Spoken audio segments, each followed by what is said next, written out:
Welcome to Real Vision Crypto. I'm Ash Bennington. I'm joined today by Marshall Hayner, CEO and co-founder of Metal. Today, we're talking about DeFi, CeFi, and the future of finance. Marshall, welcome to Real Vision Crypto. Thanks for having me on, Ash. It's a pleasure. Well, it's a pleasure to have you here, and I've been excited to have this conversation. Before we get started talking about what you guys are doing at Metal right now, tell us a little bit about your background. You've been a Bitcoiner for a very long time. You've been in this space for a very long time. Tell us how you got into crypto and how you made your progression to co-founding Metal. Yeah, so my background in crypto goes way back, over 10 years ago. Started as a hobbyist. When I went off to school in the early 2000s, went to college, I was obsessed with decentralized networks, cryptography. I grew up, I was a teenager when Napster became popular, and the founder went to the same alma mater as myself, Northeastern. We're both college dropouts. I thought file sharing was really cool. I thought decentralized networks were really cool. And it was around 2002 or 2003 that I discovered BitTorrent, and I started getting involved in decentralized networks and researching how this stuff works. And I got really excited. And so I became very active in BitTorrent communities, decentralized networks, and I really felt that that was part of the future of the web because I watched that grow from this tiny little app that the founder Bram made in his basement to 70% of all web traffic.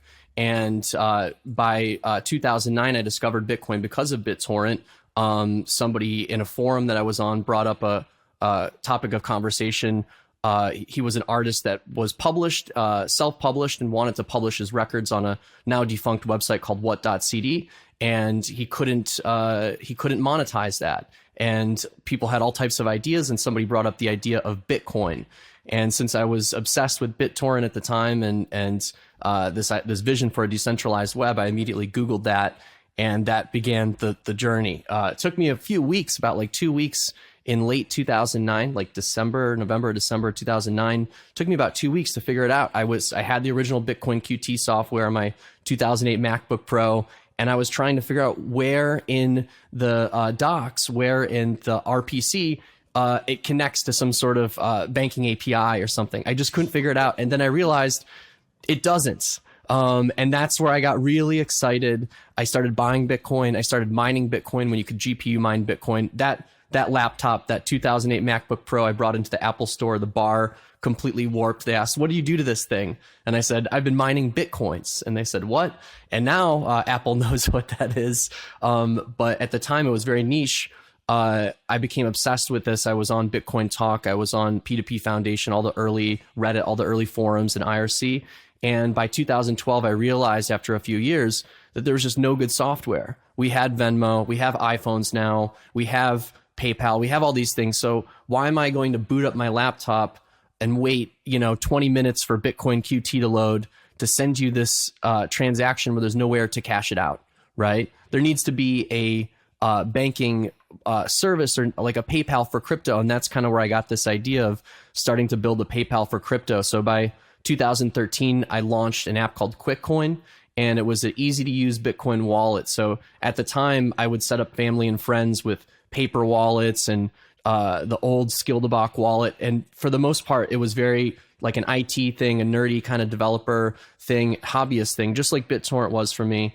And then I started to watch it grow. And by 2013, I came up with this idea, launch an app that makes it easy for people to use. So everybody has a Facebook account. I figured if I could secure people's Bitcoin with a Facebook account and they could send it to each other over Wallpost and Messenger, that might work. And it did. And in about 4 weeks, we got 1 million users.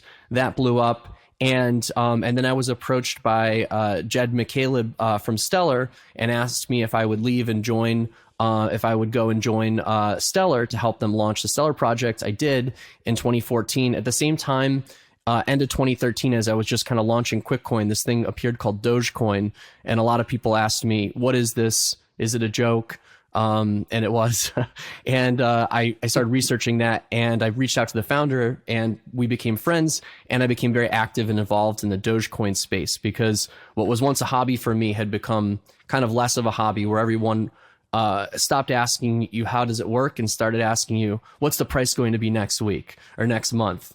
And so for us as developers and engineers and people building, we want to talk about all the cool, fun stuff. And Dogecoin was a place where we could go and have fun. And if anyone asked what the price of one Dogecoin is, we would say one Doge equals one Doge.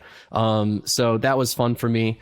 And because of that and Stellar, I got really excited about this idea of building this kind of viral community, decentralized organization around this PayPal, and MetalPay was born. And the idea was, let's make the PayPal for crypto.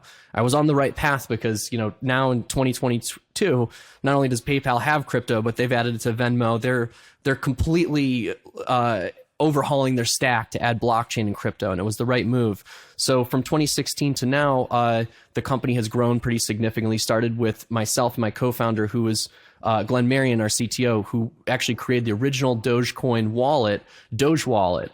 And no, sorry, not Doge Wallet. That was the first wallet that actually ended up being a scam. The real wallet was dogechain.info.